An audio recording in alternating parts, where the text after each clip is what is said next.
is a beautiful relationship between Chag HaPesach and the Tefillah of Hallel.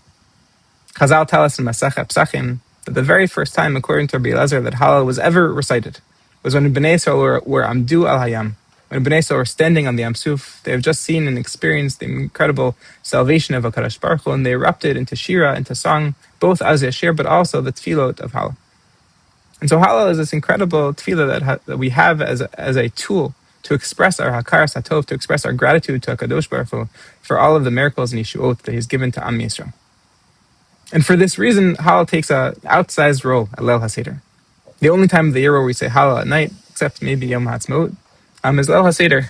And Chazal sort of wove the text of Hallel into our Haggadah, into the very text of the Seder itself. But there's something curious that Chazal did, which I think really demands explanation, which is they broke up Hallel, which is normally one unit of a set of Prakim of Tehillim, and they broke it up into two separate sections. The first two Prakim of Hallel, we say at the end of Magid, we erupt into song after we've described the Yeshua, and we say the first two Prakim of Hallel. Then we have our meal, Shulchan Aruch, we say Birkat HaMazon, and after Birkat HaMazon, we return to the second half of Hallel. It's very strange. It really demands some explanation as to why Chazal thought it made sense to divide Hallel into two separate sections in the Haggadah. So to answer this, I want to take a closer look at what Hallel is actually saying. We normally think about Hallel as Hodah, Hallel as gratitude to Hashem. And it certainly is. It's Yetzias Yisrael Mitzrayim, we would describe Yetzias Mitzrayim. Hodu L'Hashem ki tov, thank you Hashem, ki li'olam chasdo, we thank Hashem for all the tovot and all the chesed He has done for us. But then there are other psukim which feel like outliers. At the end of Hallel, we say, Ana Hashem Hoshiana. Please Hashem, save us. And it's so strange. Why would we be asking Hashem for Yeshua, for salvation, if we have just experienced salvation? And if we're thanking Hashem for having saved us, it would be almost out of place, perhaps chutzpahdik, to turn to Hashem and say, please save us again. And from what? So there's a tension in the text of Hallel itself, which is some of it is retrospective and some of it is forward-looking. And the Rashbam in a comment in Maseches Psachim Daf Kuf Yud Zayin was actually very acutely aware of this tension. Commenting on our words, Shamdu al Hayam, the Rashbam says, yes, Bnei Yisrael, after they crossed the Yam Suf, were grateful to Hashem. Hayam Ra'av Vayanos, they described the Nisim that had occurred to them retrospectively. But also, there was still a fear which lingered. Bnei Yisrael, says the Rashbam, were worried, Pen Yavor Paro V'chelo Acharhem. Perhaps Paro is going to come chase after them. And maybe the Rashbam doesn't say this, but maybe they were worried about future tzarot, about future enemies which lurked in the desert or in Eretz Yisrael. And so says the Rashbam, as part of Hallel, hitpalelu. Bnei Yisrael davened to Hashem. They asked Hashem. There were bakashot of Lolanu and of Ana Hashem Hoshiana. And so Hallel becomes a much more complex tefillah than we originally thought. Hallel has retrospective and has forward-looking tefillah. It is both hoda'ah and it is also simultaneously bakasha. And now we can understand why Hallel is broken into two sections of the Seder. Because the first section of the Seder, the first part of the Seder, is retrospective, is thinking about the Sipur Yetzias Mitzrayim that happened in the past. And so the first two prakim of Hallel are thanking Hashem without looking towards the future. But the Seder actually makes a subtle but really critical shift after Shulchan Aruch. Because after Shulchan Aruch, we return to the present moment. We're no longer thinking about Mitzrayim.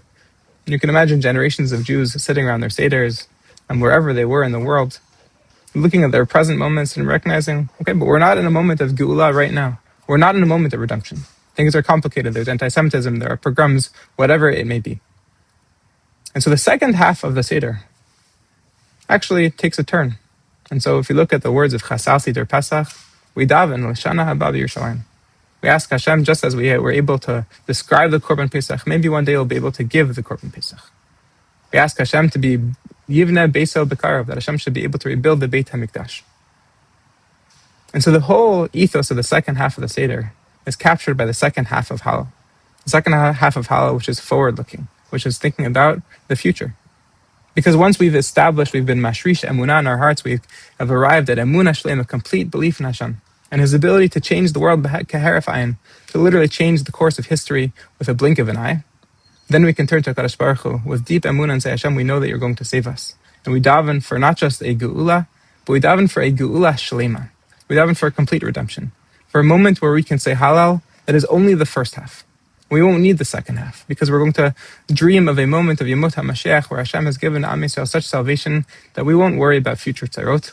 We will only be overwhelmed with gratitude for the Yeshuot that He has given us, grateful that we can live in peace and shalom with all of Klal Yisrael.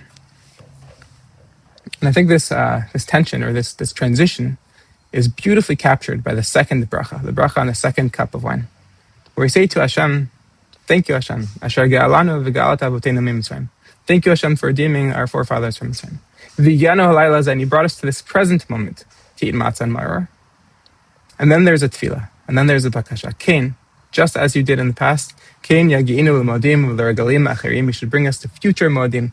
We should enter into Yerushalayim. We should bring the Korban Pesach smechim b'vinyan yirecha, overwhelmed with joy with the rebuilding of Yerushalayim Kodesh v'sasim b'avodatecha, and overwhelmed with joy that we can give the korbanot in the Beit HaMikdash.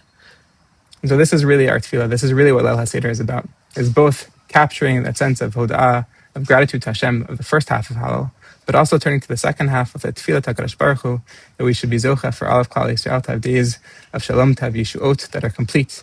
A geulah shlema b'mheira b'yamin. Wishing you all a chag kasher v'sameach.